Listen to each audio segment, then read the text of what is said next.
Seorang ibu yang akan meninggalkan rumah mengajarkan anak-anak dan suaminya apa saja yang harus mereka lakukan selama dirinya pergi. Semua diajarkan karena memang sehari-hari para laki-laki di rumah ini selalu bergantungan dengan ibu mereka. Dari hal kecil sampai hal-hal yang sebenarnya bisa diselesaikan sendiri. Jadinya ketika sang ibu mendadak harus pergi, ia mengajarkan para laki-laki ini semua kegiatan agar rumah tetap rapi dan baik-baik saja. Awalnya si ibu tampak ragu-ragu melihat mereka, tapi begitu ibu mereka akhirnya menghilang, para laki-laki ini langsung bertingkah barbar. Karena selama ini di rumah, ibu mereka selalu mengatur mereka. Bahkan anak tertua akhirnya bisa makan apapun yang dia inginkan selama ibunya pergi. Saat itu si bungsu bernama Jungpal kesulitan membuka tutup wadah yang terbalik. Akhirnya abangnya yang banyak teori kemudian merendam wadah itu dengan air panas, kemudian menyiramnya dengan air dingin. Seketika mangkuk yang menyangkut bisa diatasi. Tak lama ayah mereka datang mengajak mereka untuk masak. Tentu saja makanan sederhana saja membuat mereka kerepotan. Mereka memutuskan mencampur semua bahan-bahan makanan yang ditinggalkan ibu mereka dan mencampurnya menjadi nasi bibimbap. Karena ibu mereka tidak akan suka melakukan hal ini.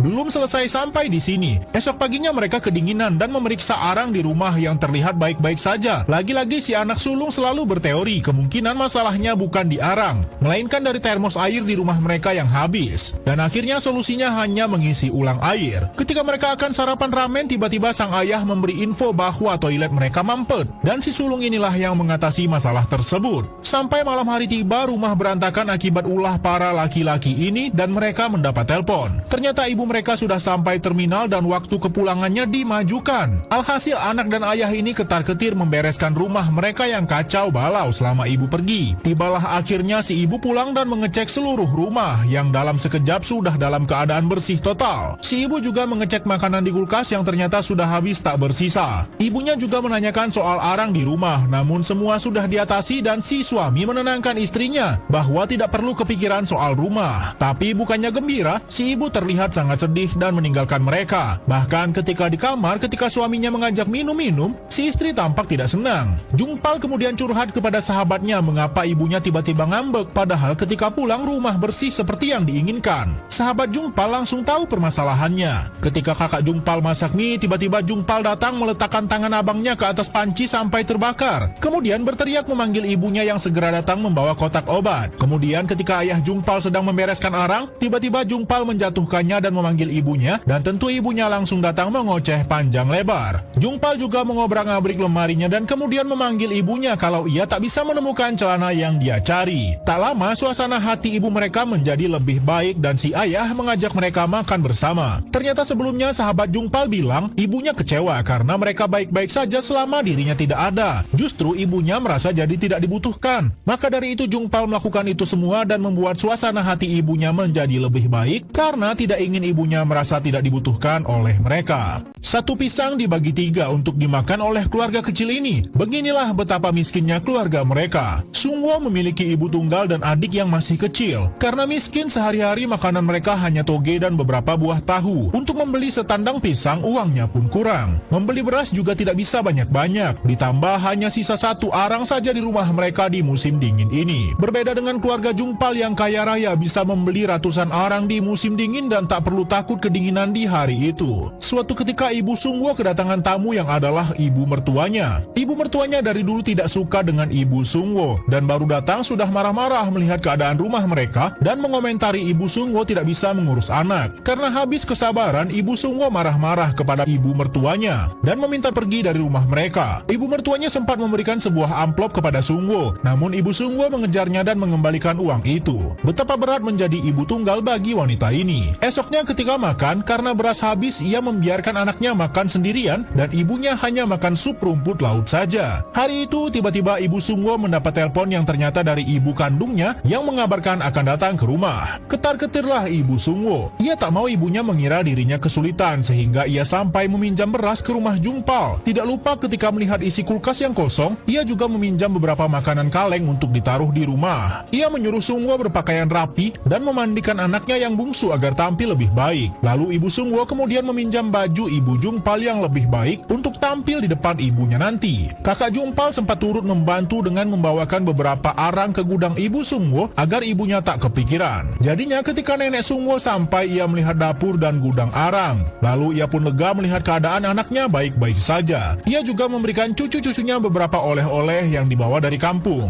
Ketika pulang, Nenek Sungwo ingin ke toilet sebentar. Kemudian ketika rumah kosong lagi, Ibu Sungwo hendak memandikan anaknya, tapi tiba-tiba ia tak sengaja menemukan sebuah amplop di kamar mandinya. Ternyata ibunya diam-diam meninggalkan sedikit uang kepadanya, padahal dirinya pun juga miskin. Ketika Ibu Sungwo keluar, ia sadar ibunya melihat jemurannya yang keadaan bajunya sudah mengenaskan dan tak layak pakai. Malamnya ketika ibunya menelpon, Ibu Sungwo marah-marah. Seharusnya ibunya harus berhemat, namun pada akhirnya Ibu Sungwo pecah tangisnya karena selama ini menahan kesulitan sendirian.